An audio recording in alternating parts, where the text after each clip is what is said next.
Good afternoon and a warm welcome to you all. Thank you so much for joining our inaugural Mentally Healthier Systems Leaders Network. Bit of a mouthful.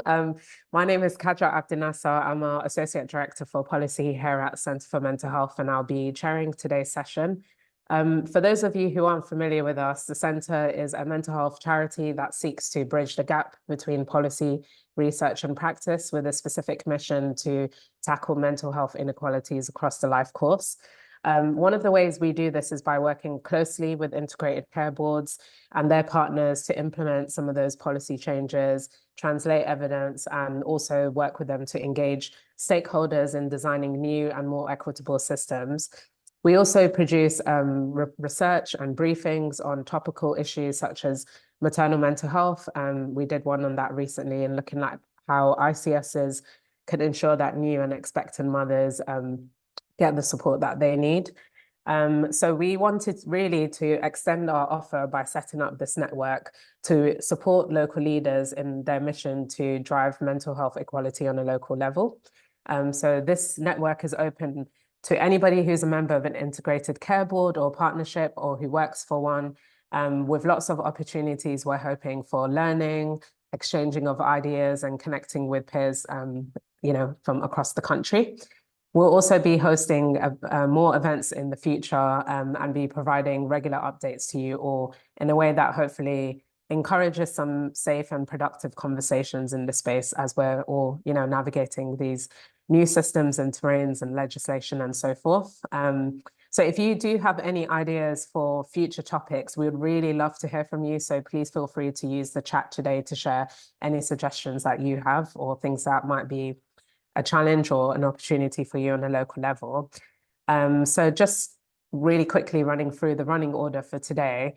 My background is on children and young people's mental health, so I'm absolutely delighted that our first session focuses on this cohort, and we really have a very stellar lineup for you today.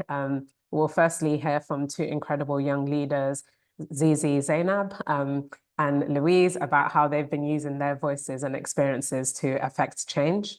We then have the wonderful Matthew from the National Children's Bureau, who will talk to us about some of the research they've been doing around integrated care systems and their responses to the needs of babies, children, and young people.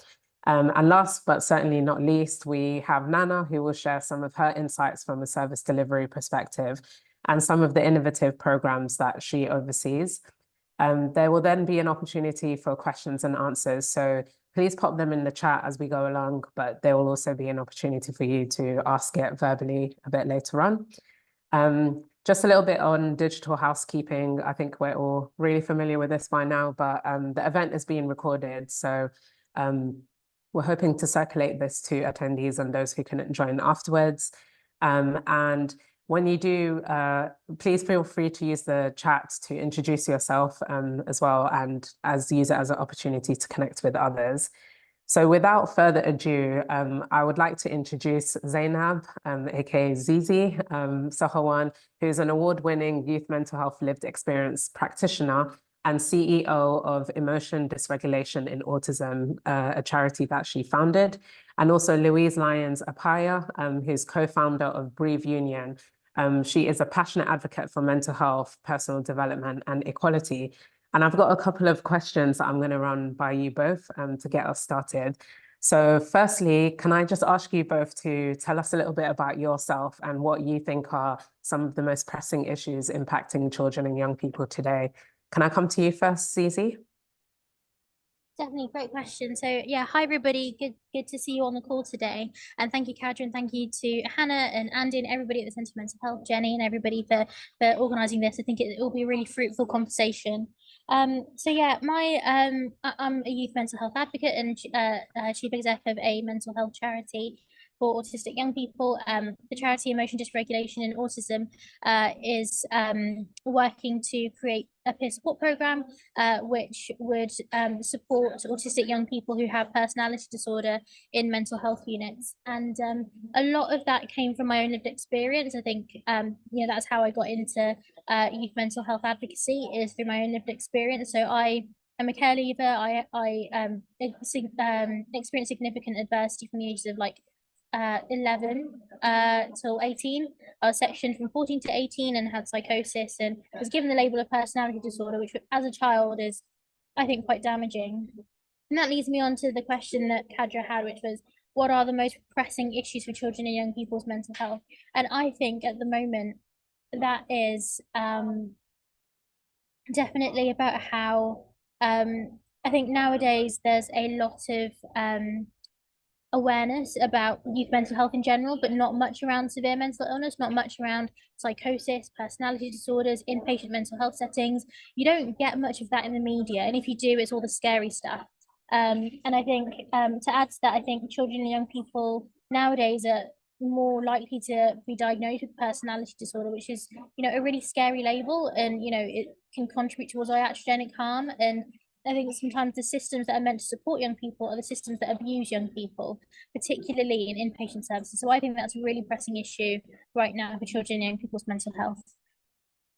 Thank you so much, Zizi, and thank you for just being so open and honest and sharing your story, and also using your experiences to like fight for positive change. Honestly, we know that that means a lot to so many communities and young people out there. And I think you hit the nail on the head there, because I was actually at an event just this morning on Mental Health Awareness Week, and lots of people were talking about like how serious mental illness gets forgotten in the conversation around this. So yeah, really good point there. So thanks for flagging that. Louise, can I come to you next? Yeah, Zizi, that was, thank you so much for sharing that. I think I was just nodding along because I completely agree. And thank you, Kadra, and everyone from Centre for Mental Health for having me. So I'm Louise, again, a youth mental health advocate, and much of my experiences, have stemmed from kind of lived experience, and this is why I'm so passionate about youth mental health. And me and my brother co-founded a student initiative which centered young people's mental health and really looked at the ideas of personal development and equality, diversity, inclusion, which is something that I think is integral to mental health. I mean, I just have done a talk now around mental health and identity, and how that's really important when we're looking at intersectionality and how that affects young people's mental health. So I think that's really important. And when I think about issues, in that talk, I was talking about the environment and the structures that uphold and are detrimental to young people's mental health. Like, what environments are they in? And thinking about the education system and how that's broken, and how young people aren't learning, life skills, and aren't able to regulate their mental health because they're not understanding how to do that from school, which is where they are most of the time. Thinking about social media and how that's impacting young people's mental health, constantly comparing themselves to different people online, the addiction that causes as well. Climate change is a massive one, in terms of climate anxiety, and young people, again, not getting the correct information, and it's a lot of fear mongering on the news and everything as well. And I think there's just a general sense of fear, again, from the cost of living, and feeling like the government aren't doing anything to support young people. And there are so many institutions that are being failed by the government. I think the British Youth Council is a big one, that was really upholding young people's voices, and now that has collapsed. And I think it's just, there's a lot of fear around where young people can grow, and their personal development, and what careers they're going to have, and how the world is going to look like, because it's changing so rapidly. Yeah, really good points there, Louise, as well. And thank you for joining us. We're really grateful to you for your insights. And yeah, absolutely, like the loss of organizations like British Youth Council and what that means for young people's voice in decision making. Huge loss for the sector. And that actually segues us in nicely to the next question that I had. So we hear lots about like it's important to hear from young people, involve them in your work. But I really wanted to hear from you both what you thought we should be doing to really center young people's voices in local commissioning and decision making. And like, could either of you share like an example of where you think this has worked well in your experience? Can I come to you, Zizi? Definitely. So I think youth voice needs to be the golden thread that's embedded in every structure of mental health services, but particularly in commissioning, because that's where the change happens, that's where the money is. So one example I would have of good practice is Okay, this isn't the best example because I can't remember everything, but there's one trust somewhere in the UK that's not very specific at all, but they have a youth CEO alongside their standard chief exec. And it's a trust where, and they do this a little bit in Australia in origin, where when you've got senior commissioners, they have a youth equivalent, and that young person shadows that senior leadership member and talks about brings the youth aspect to it and says this is what young people think. And I think a lot of the time commissioners think, oh, let's have a youth board and that will solve everything. No, that's not how it works. You need youth voice on every single level, not just something that you have a board and tick box, that's it, done. That's really tokenistic. That's one example of having that youth voice equivalent. So what I'm suggesting is for every senior commissioner that you have, commissioning lead, director of commissioning in in ICBs or provider collaboratives, what I'm suggesting is you have a youth senior commissioner. I think that would be really powerful and would be really meaningful to young people's voices, but also the lives of other young people who are affected by mental health problems. Another thing I was going to say is one example of using my own voice in youth commissioning was I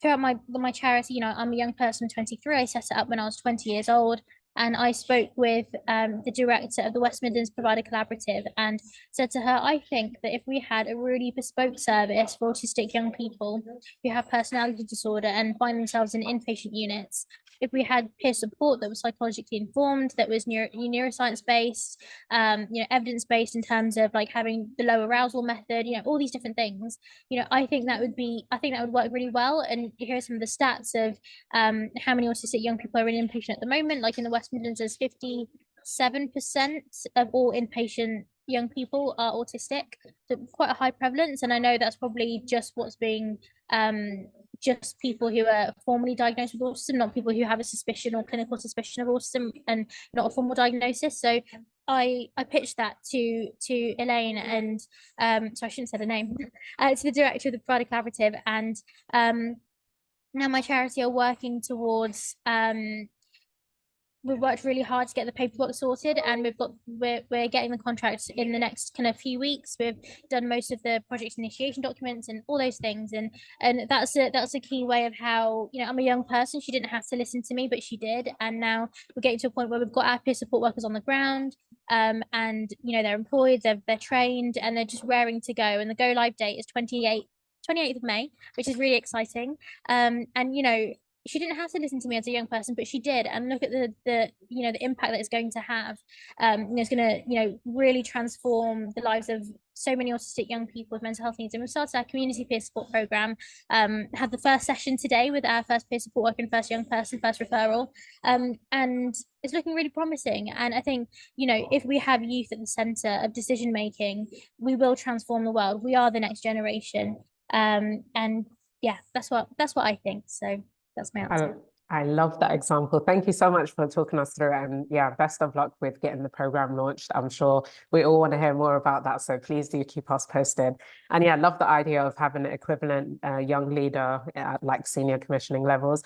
I think I've seen, for example, some areas having like young inspectors, and there's no reason why you couldn't have it at the planning commissioning phase as well. So really great idea there too. Louise, how about you and your thoughts around that?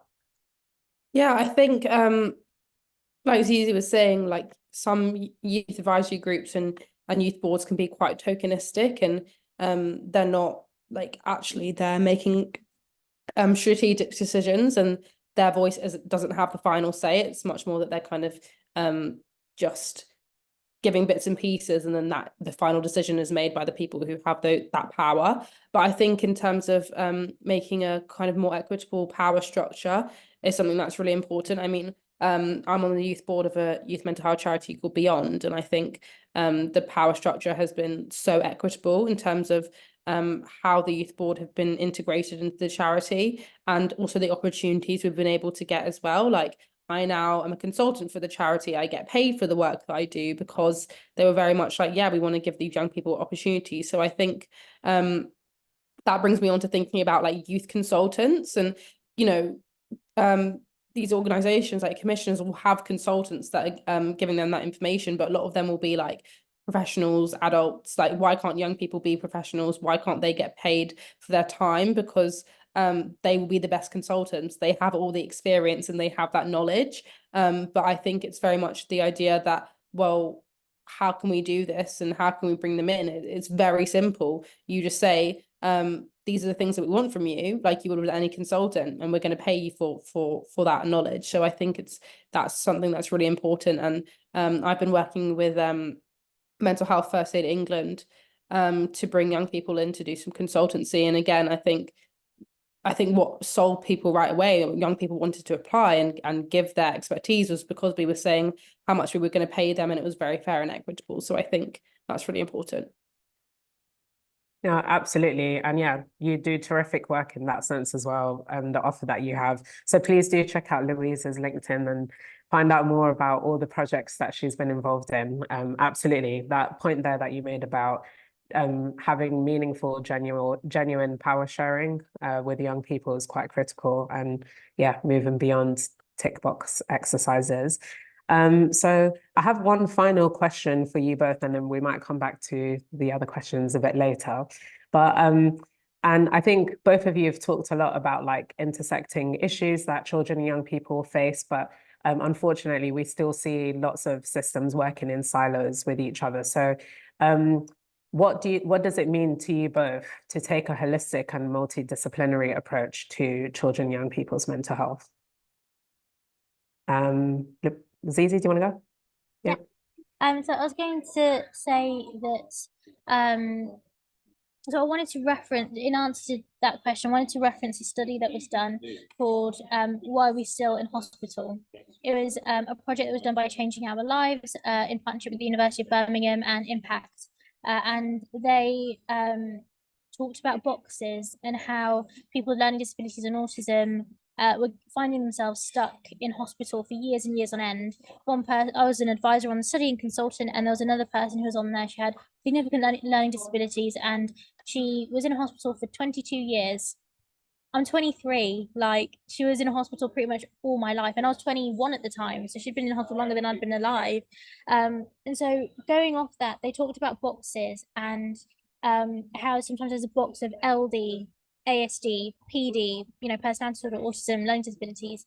And I think holistic and multidisciplinary approaches to me means integrated services. It doesn't mean commissioning by boxes. Oh, this person is autistic, that's LDA commissioning. Learning disabilities and autism commissioning. Oh, this person has personality disorder, that's complex trauma commissioning. I don't think the system should be set up in that way of box-led. I think it should be needs-led, not diagnosis-led.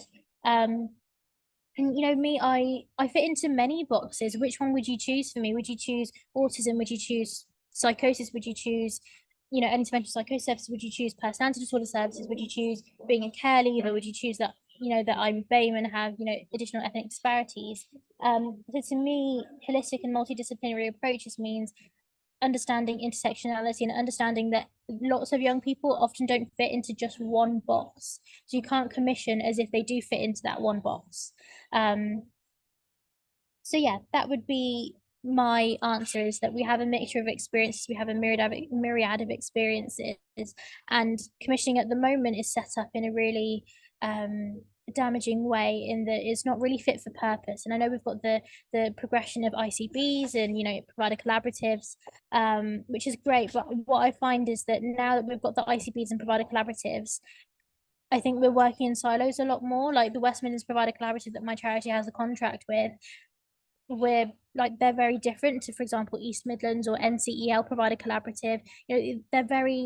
Everybody works in their different silos, and I think provider collaboratives are great because you spend the money locally, but it's bad in that services are so stuck in just their local area and don't do that kind of cross provider collaborative or cross ICB learning. And I think having learning sessions across those different localities and regions would be brilliant. So we do that a little bit in the West Midlands Provider Collaborative. So the East Midlands were interested in the peer support pilot once we've had the first year of the pilot, which is great, but actually we need more than just a casual conversation with the East Midlands. We need genuine cross nation, cross locality conversations. reduce that level of putting people in boxes. Comprehensive answer. Thank you so much. And absolutely spot on what you say there. How about you, Louise? Yeah, I think what Zizi was saying, it's the nail on the head in terms of like kind of groups not working in silos and working together and having that multidisciplinary approach when it comes to like geography and like also that peer learning, like learning from each other. What is this group doing well and what can we learn from them? What can they learn from us? And I think as commissioners that's really important. I mean, you're on this call again to kind of learn from each other, which is so important. And I think when I think of multidisciplinary, I think looking at the different stakeholders, like for example, Zizi's a perfect example, working with local charities in the area that are grassroots and have direct contact with kind of patients and people who are in need of services is so important to make sure that you're doing the right thing and you're able to give them the best care they need. Not just charities, but also schools as well at different educational settings. That's where a lot of young people spend most of their time. But if we're looking at not just young people, if we're looking at everyone, like workplaces, where are people at? Where can you connect with them? Where can you find out what they need? And yeah, just having that kind of stakeholder approach, I think, is so important.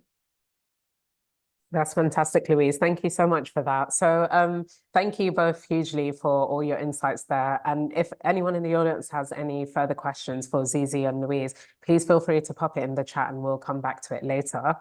So now we're going to move on to hearing from Matthew Dodd, who is Head of Policy, Public Affairs and Communications at the National Children's Bureau. And he's going to present some slides on some work they've been doing around young people's health and ICSs. So over to you, Matthew.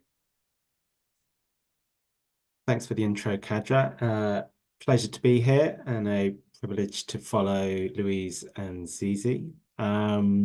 So I think, Hannah, you're going to share my slides. Thank you very much.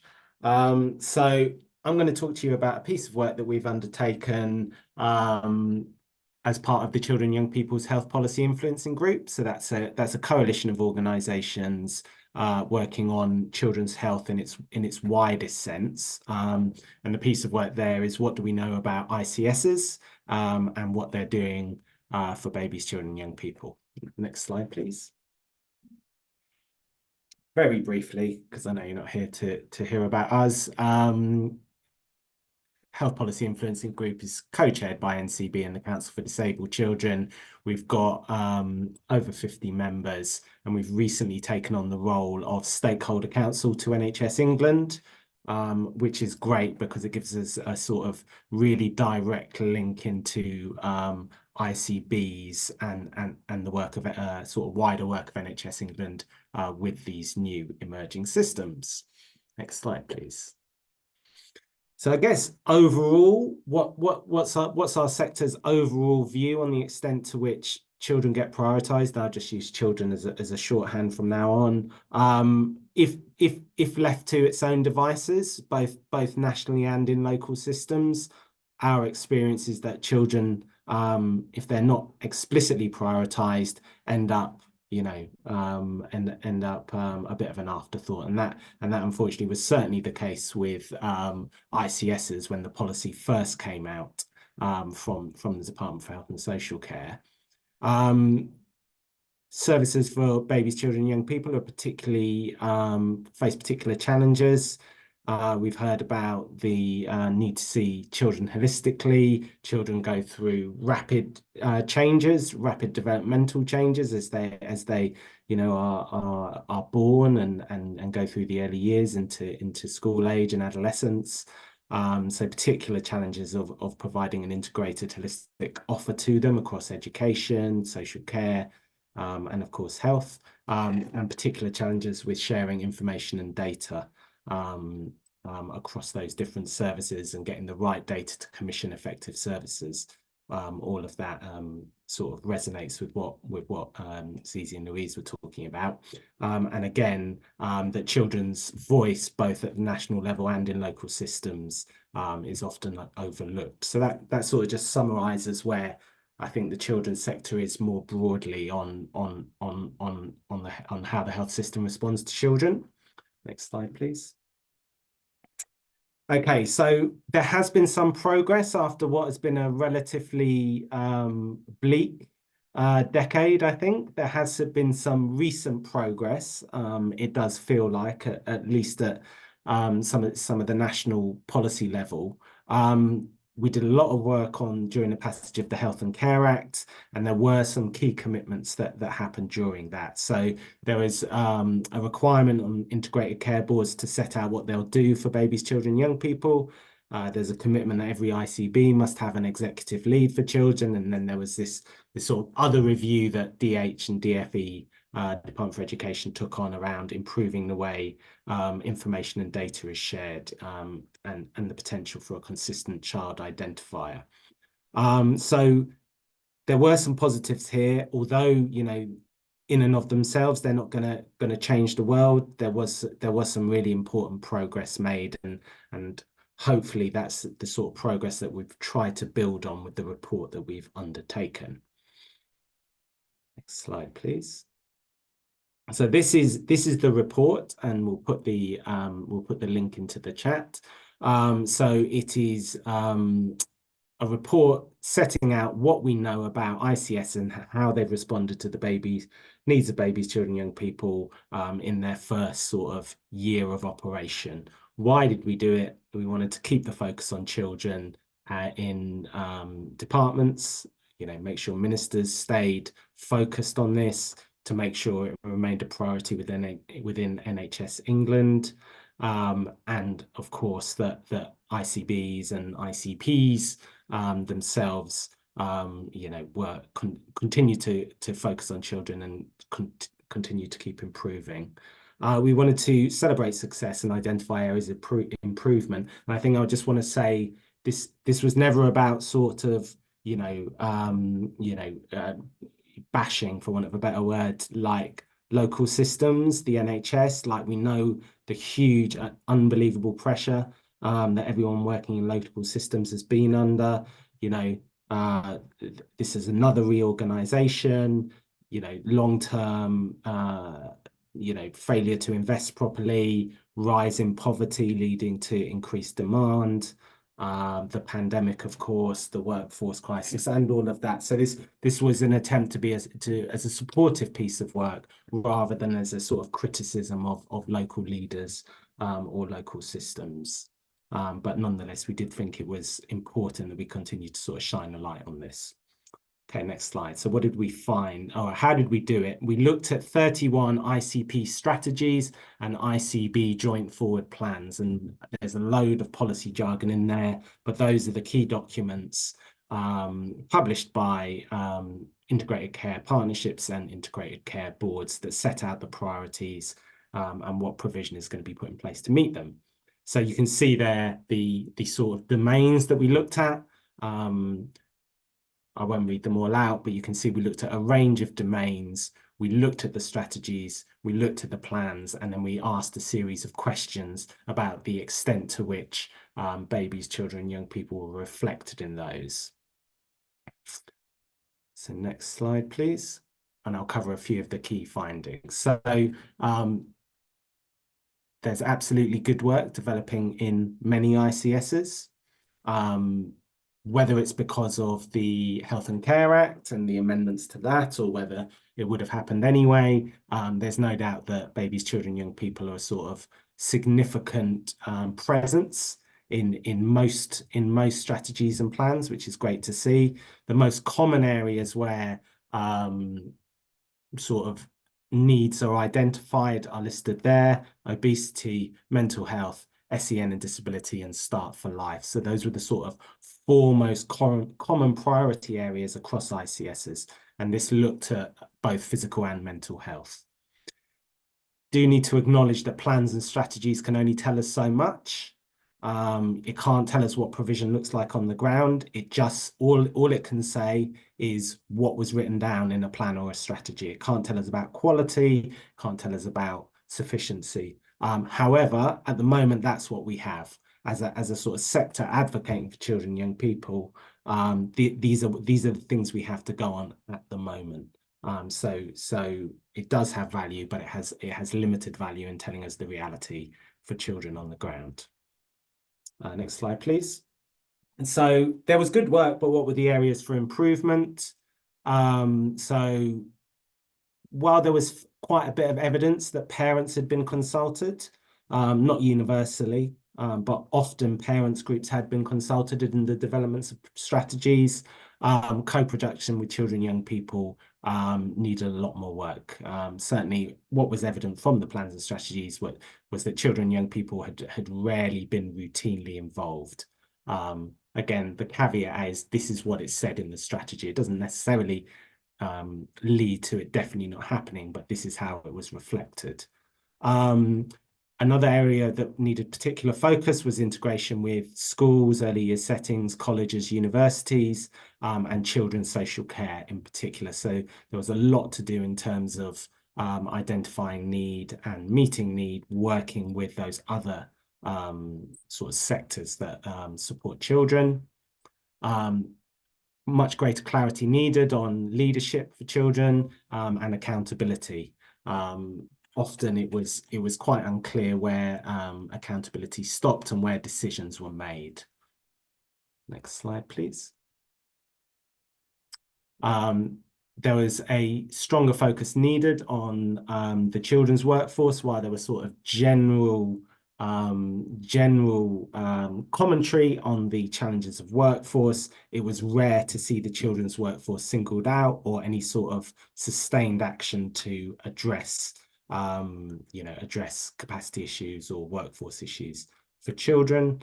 And while health inequalities featured heavily, there was rarely clearly articulated goals about which health inequalities in particular we're going to be focused on and what the sort of targets or particular aims were to cover the period. So there was areas of good practice, but there were also significant areas that needed addressing.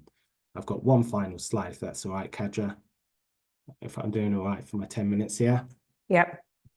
So the big questions, and it's not on the slide, but it's implicit in everything, I guess. Obviously, we have a general election coming very soon. The polls all point in one direction. The Labour Party has indicated it will have a significantly greater focus on children, should it be winning, including a Child Health Action Plan, a number of existing commitments around improving children's mental health provision. So some of the big questions that we're grappling with in the context of the election: how do we keep children on the agenda in ICSs over the next year? How do we make sure that strategies and plans are even more comprehensive next time round?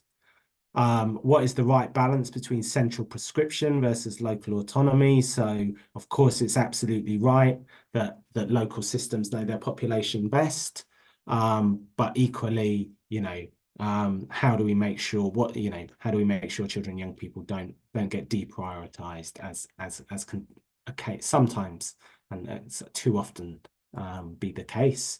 Who's actually responsible for monitoring and evaluating ICS delivery? Is that DH? Is that NHS England? What's the role of the Care Quality Commission? So who's actually responsible for understanding what ICSs are doing when it comes to children? And then finally, how do we get ICSs more onto the agenda of the Department for Education and make sure that we've got joined up policy that joins up SEND, children's social care, education, and the health system? So those are the big questions we're grappling with as we approach the election. Thank you, Matthew. Such an excellent presentation there. And those are huge questions that hopefully we can all work together to take forward and address. Thank you so much for sharing those insights with us.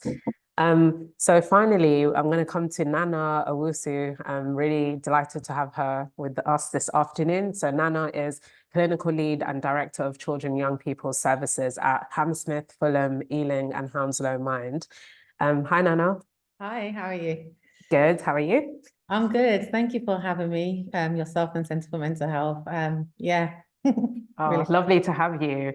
So I've got a couple of questions for you, Nana, and then we're going to segue into audience Q&A, if that's okay. So yeah, I was just wondering if you can tell us a little bit about the work that you do. And more specifically, I know that you've played an instrumental role in developing some really innovative services in your area. For example, The Circle, which is a crisis cafe and early intervention service for young people, as well as rolling out mental health support teams. So through these examples, I know you worked with commissioners to take new risks and take a different approach to commissioning and service design. So I just was wondering if you can share a little bit about how you approached that and the outcomes you're seeing so far. Thank you. So I joined Mind, a local Mind, Hammersmith, Fulham, Ealing, Hounslow Mind, to set up one of the first trailblazer mental health support teams. So I'd always worked in CAM. So obviously my background was NHS statutory organisation, and then joining a voluntary sector organisation. So it was quite interesting, and Mind was one of 2 voluntary sector organisations that had been awarded the Trailblazer Mental Health Support Teams as provider. So it was a bit of a test and learn with the voluntary sector organisation. And so coming in and mobilising a new mental health support team, it was just like a great fresh canvas for me, having my experience in NHS sector and coming to the voluntary sector organisation. And previously, my early life, I did start in the voluntary sector. So with the mental health support teams, I think within our first couple of years, we had developed a underspend, and I'm just going straight to the point of how we've worked with commissioners creatively to actually address and do things differently, and worked in partnership with commissioners differently, where we had created an underspend, which many of the mental health support teams at that time had developed.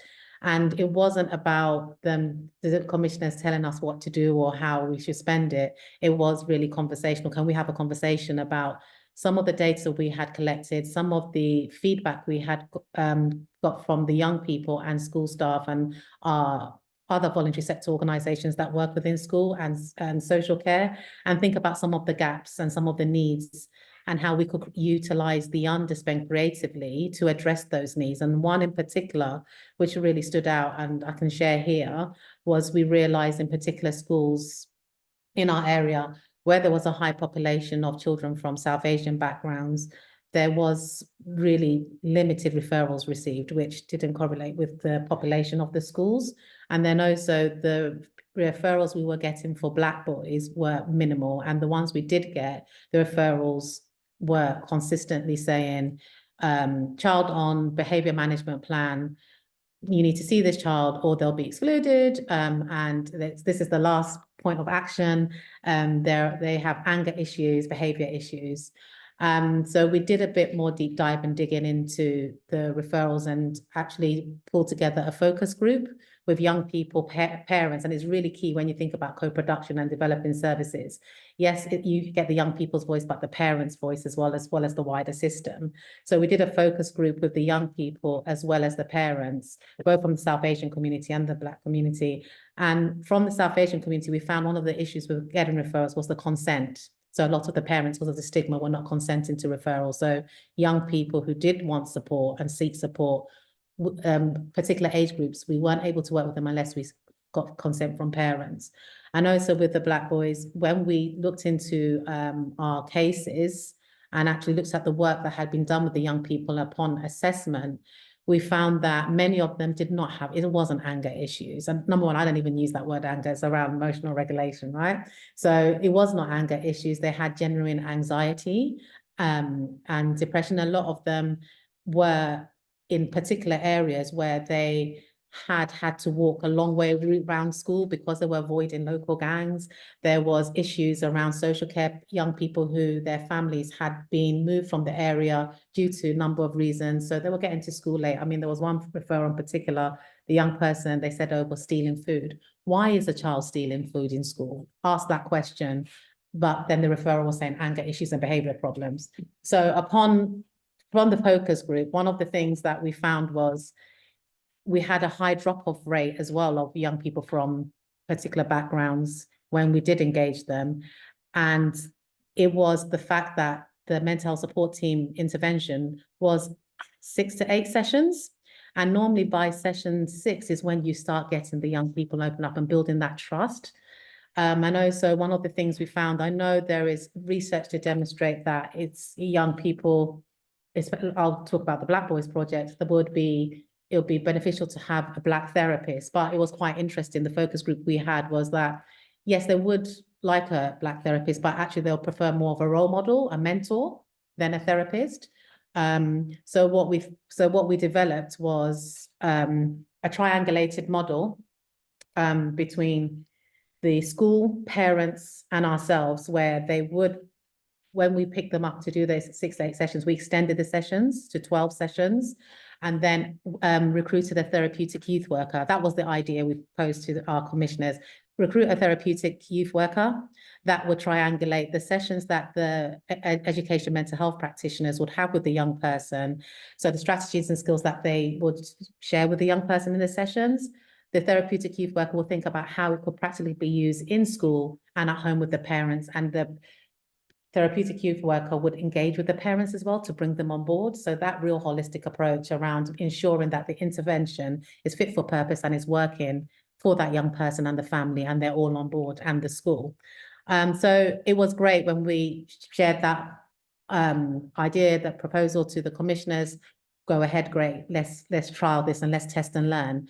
And this is just 1 or 2 examples. And with the South Asian community, we developed a project called Chai and Chat, where it was a parent coffee morning, but for South Asian parents. And we consulted with their local religious leaders as well, and engaged the parents to do some anti-stigma work with the parents, to just recognize that actually the support we were offering them would benefit them as a whole, as a systemic family together. So this is just 2 examples of many different projects that actually utilizing the data and feedback and going back to the commissioners and saying, actually, could we do things differently? And as long as it wasn't way off the model, and actually we were reaching the young people, especially one of the key focuses was reaching children from deprived backgrounds. And this was the way we could reach them as well. So we had many projects, including projects around LGBTQ+ as well, and utilizing therapeutic arts within the framework. So that was the mental health support team. And I must say, I think the commissioners were really open to ideas. And as long as we could evidence, okay, let's think about how we will evidence this and demonstrate the impact. And it worked, and we can see the benefits of the work we've done, and we've expanded that. And then coming down to the circle, this really demonstrates the importance of true co-production. I think someone mentioned it earlier around the tokenistic way co-production has been done for many years, and we still see it now. I mean, I hear conversations and I just want the ground to open up and think, what are they still saying that thing? Let's get some young people as a tick box, and then at least we've had some young people on the panel.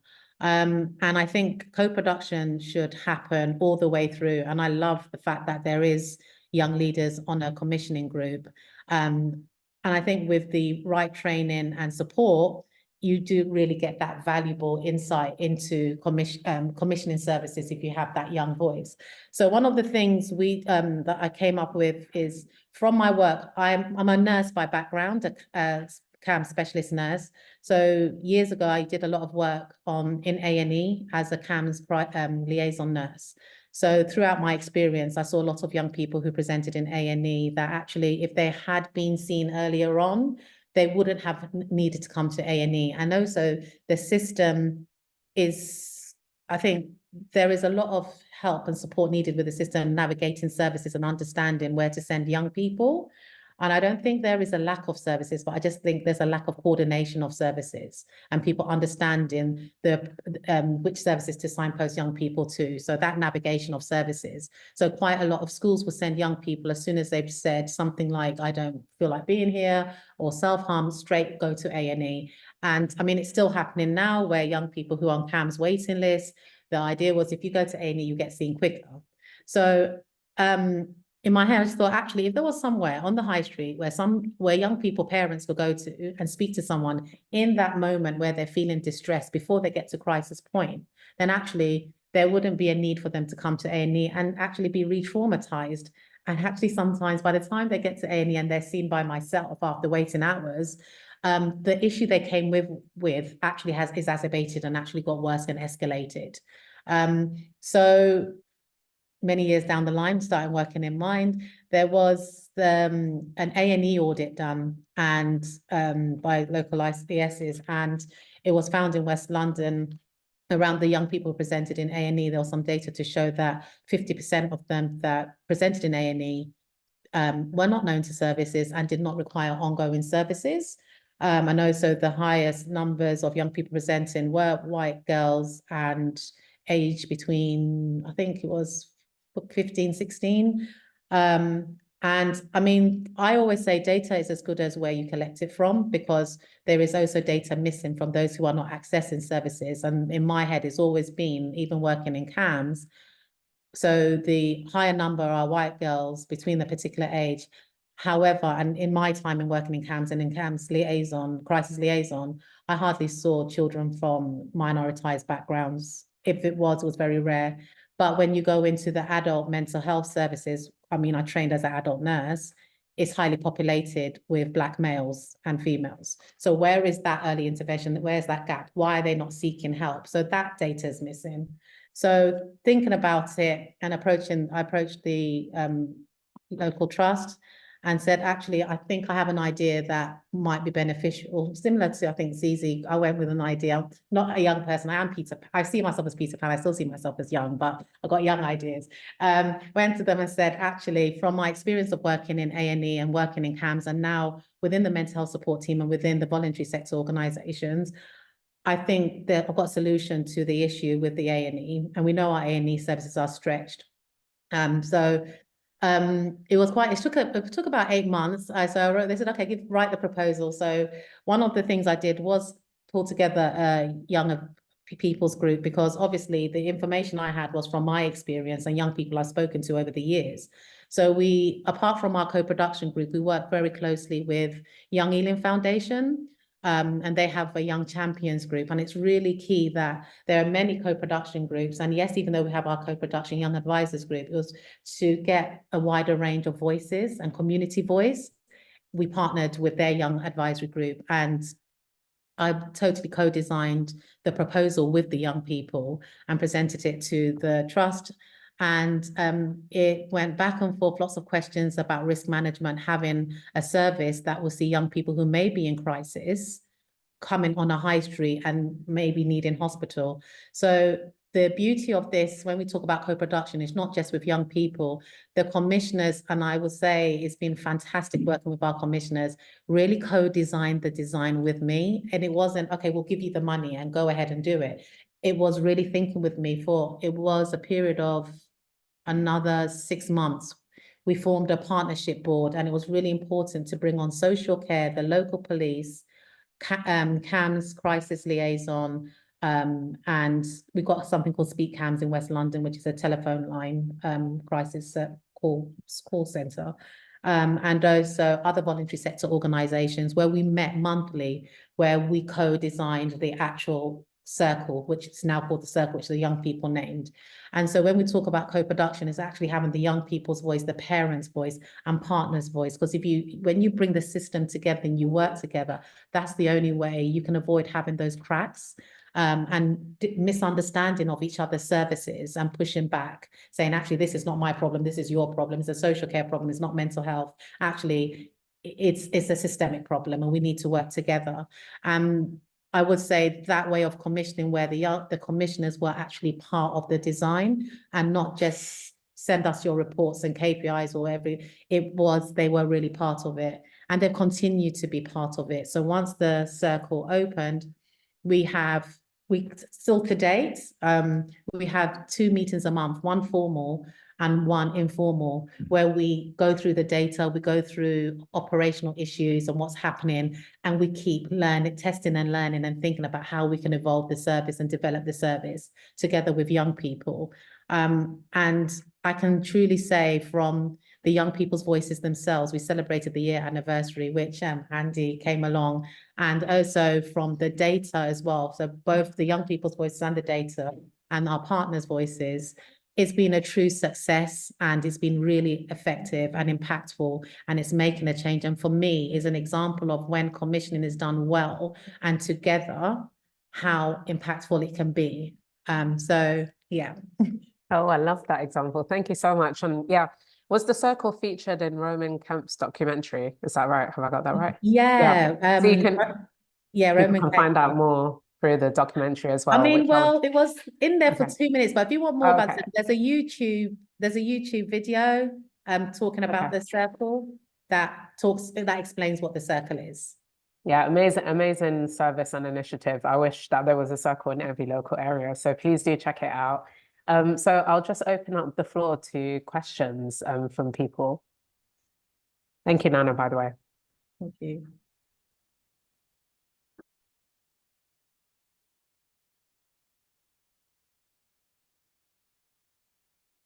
Just checking. Have I missed any in the chat, Hannah and Andy? No, we haven't had any questions coming in the chat. If anyone wants to raise their hand with a question, they're welcome. Or any reflections as well? Happy to hear those. We've got Victoria.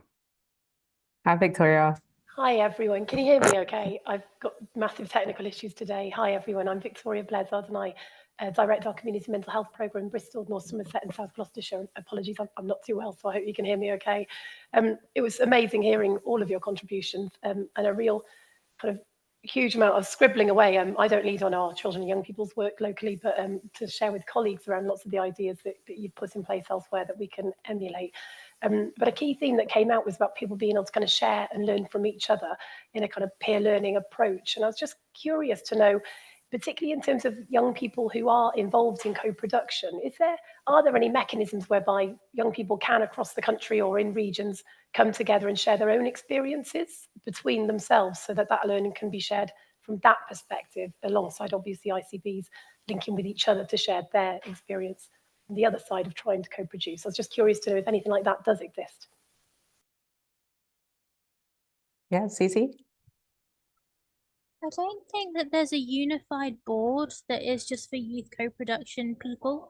I think it's done in pockets and in silos. So like, I know with me, I do some work with I Will, who do a lot of co-production, and a few of us are mental health advocates, and we have youth groups every month, and we just chat about our advocacy and our activism and what we've been up to, and if we want to partner on stuff. And I know Louise is part of Beyond, and I've done some with other charities too, but like, there's nothing that's like one united board. The only one I can think of is NHS Youth Forum, and they're a group of young people who campaign about health, and they do have a mental health side of NHS Youth Forum. I know a couple of people from I Will who've gone on the NHS Youth Forum who didn't have the best experiences. They did a report. They did a report that looked at. They did a survey for across England, and loads of young people across England talked about their experiences of mental health services and what needed to improve. I remember I went to a meeting to present it because I helped them. We presented it at Birmingham City Council, and there was somebody from the Department of Health and Social Care there, and I remember this really clearly. He said, "Oh, this report is rubbish, like how dare you write this? You're saying that adults know nothing. You know, I've been in this for 20-30 years, and you're just young people." And like, we were really discredited. And so I think it's great to have youth boards, but if no one's going to listen to us, what's the point? Yeah, how unfortunate. Terrible example there. But yeah, the NHS Youth Forum was the main one that I could think of, which I think is moved over to Bernardo's now because it was hosted by British Youth Council before. Any other questions? Andy, I think you were about to ask one. Yes, I was thinking about how for many people we talk to in integrated care boards and whatnot, they're kind of always running on empty because you've got, real pressure with beds. You've got some children being put on adult wards or being sent to hospital far from home. You've got rising waiting lists for kind of formal CAMs at the kind of heavy end of things, and children becoming very, very unwell while they're waiting. And I guess the really big question feels like, how do we stop that kind of endless kind of cycle of things just feeling completely out of control in a system. And I think some of the examples we've heard already are really interesting ways of how you just stop that kind of wheel kind of turning in a kind of really bad way and perhaps move it back in the right direction. But I'd be really interested in any of the panelists' thoughts about where would you advise someone to start? Where would you begin? Who would like to take that one? Matthew, can I put you on the spot on that one? Yeah, and I think, I think Piers Starmer has set out his 6 pledges today, hasn't he? His what he's going to do straight away, and bringing down waiting times in the first term is one of them. I mean, it's hard to see beyond workforce, isn't it? It's almost impossible to, rebuild anything without the workforce, but that's a long-term task in and of itself. So it's probably sort of multi-layered, isn't it? Trying to get as much resource back into prevention and early intervention, while at the same time fast tracking a workforce, in as a skilled workforce in, so that we can start to meet need. But it's not going to be a quick job, and I think that's the really tough situation we're all in. It might take 5 years or even 10 to get back to where we were. So yeah, sorry, it's not slightly more optimistic, but yeah, workforce you've got to start with, I think. I just wanted to add in terms of like what we do at Beyond is we basically put those sort of like critical interventions into educational settings, so young people that are on the wait list for CAMS can receive that support that they're not getting, because and also we've not just thinking about wait lists, but young people who need critical care are actually being rejected as well. So we need to think about that. But the issue, we've got so many amazing providers who are local to the young people that they want to support. It's funding. That's like the main issue. And I think it's not looking great, but I think if we keep acknowledging the funding situation, and basically it needs to be a cry for help at this point about how we're going to, as a collective, get those resources that we need to be putting into these organizations who are ready, available, ready to give those interventions. But the only thing they're missing is the funds. Yeah, that's really important, and yeah, simple but really key part to solving all the challenges we're talking about. So I've been a terrible chair and we've got 1 minute left, but I really want to see, Zizi, if you can answer this one last question for us, because I think it's quite relevant to your work. So the question here is, one of the things we are doing in the ICBs is at the place level is writing what outcomes we want to measure. For example, the time taken to access an autism assessment. What else should we be asking to see, to really hold our providers to account? I think it's not just about assessment. We know that assessment time is like 4 years that people wait now just to get seen by one person, not even to get assessed, just to be seen and assessed by the first person, for them to say, yes, you're referred to assessment, or no, we're going to reject you. It's not just assessment. I would say post-diagnostic support. What's the point of having an autism diagnosis if you have no clue what it means? I was diagnosed when I was 13. I had no clue I was being assessed. This was the time where they got me an assessment in 6 months. I had no clue any of this was going on. They just told my parents, told my care team. I had no clue. I got assessed, and they were saying, you've got autism. I was like, oh my gosh, am I going to die young? Is this dementia? Like, am I going to end up in a home? But that's what I thought, like an old people's home. That's what I thought autism was. I thought it was dementia. And nobody really explained to me until I was 18 what autism was. So I spent all this time, and 14 to 18, I was an inpatient. People kept telling me, you're autistic, your rigidity in thought, your autism is causing the emotion dysregulation, which is causing your psychosis and all these things. But no one ever told me what autism was. They just said like autism. So I think post-diagnostic support and saying, how does autism affect you as an individual, and doing that exploratory work with a young person to say, like what they did when I was 18, they got we looked at podcasts, we read books of other autistic girls, and they said, okay, so this is how, you know, for example, this autistic girl, she says that she really struggles with her emotions. Would that fit with you in your journey? Like, you know, just trying to find out for someone what it means for them. So I think that should be a really key outcome measure, is how many autistic young people who get a diagnosis actually understand how their autism affects them. Yeah, that's really thoughtful. Thank you so much. And yeah, really appreciate that. So I think that's all for now. And because we've just gone 2 minutes past, but I just wanted to extend a sincere thank you to all our wonderful speakers for their really insightful presentations and contributions. I think this was a great kickoff to the network, and I'm sure you've inspired us all on this course. So thank you so much. So in terms of like next steps and future events, we will be in touch with you via email, but as we requested earlier on, if you do have any ideas or thoughts on topics we could cover, please do write to us, and we'll be in touch. But thank you so much to all of you for giving up your time and for your great comments and feedback in the chats. We really, really appreciate it, and hope to see you again all soon. Thank you, everyone. Enjoy the rest of your afternoons.